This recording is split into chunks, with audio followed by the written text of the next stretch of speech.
Hello guys, may buntag.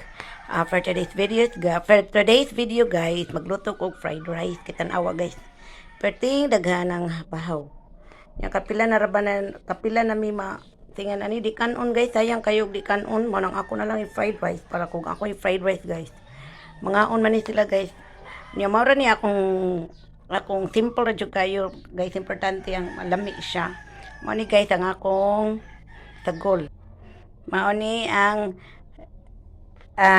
Bombay. Kag may gagmayon siya guys, dili siya dagkoon kay ilabay ra pod og dagkoon. Nila kay baw ba masagol ra sa kanon hasta ang ahos og itlog.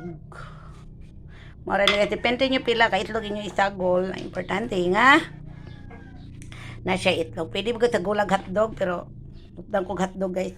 Pero ganahan mo po sila guys na kanira. Importante lami ang timpla.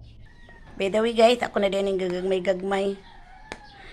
Yan, kagmay yun pag yun siya dito sa kaha. Tandam na ko guys. Ako na i-fried. Pabot na lang ni nga mo. Kuan. Lunod na dayon ang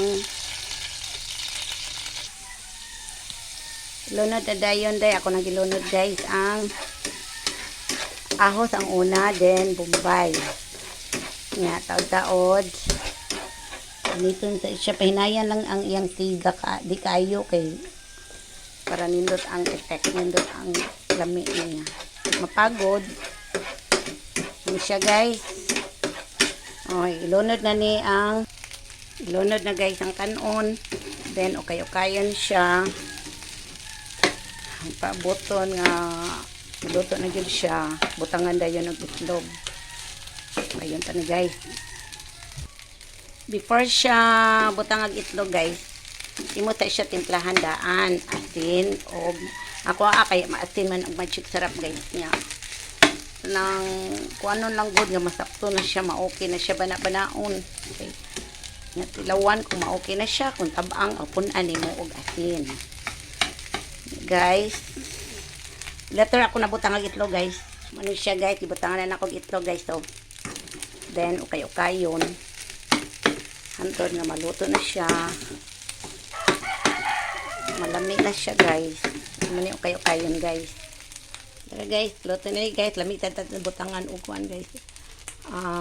Dahonan yun. Dami dahonan, hurot na. Bye guys, mayroon na guys. Bayers, para di masaya inyong bahaw. I-fried rice. Kaya ang mga bata, ganahan kayo mga fried rice. Bayers, thanks for watching.